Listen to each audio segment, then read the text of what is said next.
कोट शान लशारी खान आहे, जंहिंमें हिकु स्कूल आहे प्राइमरी, उनमें उन जे भिक में कुता घुमंदा था रहनि पिया। ही नंढड़ा स्कूल खां जीअं ई वापसि मोटिया त हिननि मथां कुतनि हमलो कयो, जंहिंमें हिकिड़े ॿार खे ज़ख़्मी करे विधो, बाक़ी ॿिया ॿार कुझु भॼी विया, जंहिंखे ॻोठाणनि बचाए विधो। ये कुत्ता कंहिंजा आहिनि? कुता ई रोलूअनि से घुमंदा फिरंदा था वतन पिया। इलाही कुता आहिनि, कंहिं महिल 8 था, कंहिं महिल 10 कुतनि जा टोला आहिनि पिया था घुमंदा वतन पिया हिननि कुतनि। हिन यूसीएम जो कुत्ता मार मुहिम हली यूसी मोहिल में, त तव्हां वटि न आयो छा? कोई बि असां वटि अहिड़ो कोई बि का मैसेज हो या प्रोजेक्ट कोई बि कोन आयो आहे।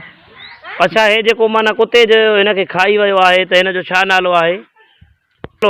हिन जो नालो कुमेल आहे। हिन जो पीउ होटल ते बेराइप कंदो आहे। जीअं ई अस्पताल असां हिनखे खणी वियासीं त उते चयूं त असां वटि सुई कोन्हे का। हाणे ग़रीब होटल जो बेरो काथों हिनखे सुई हणाए सघे। हाणे अॻिते त हिन जो अलाए छा थींदो। हिन वक़्तु असां त ख़ौफ़ वारी ज़िंदगीअ में था गुज़ारियूं त स्कूल में कीअं ॿार मोकिलियूं। नंढड़नि ॿारनि ते कुतनि जा हमला थियनि था पिया।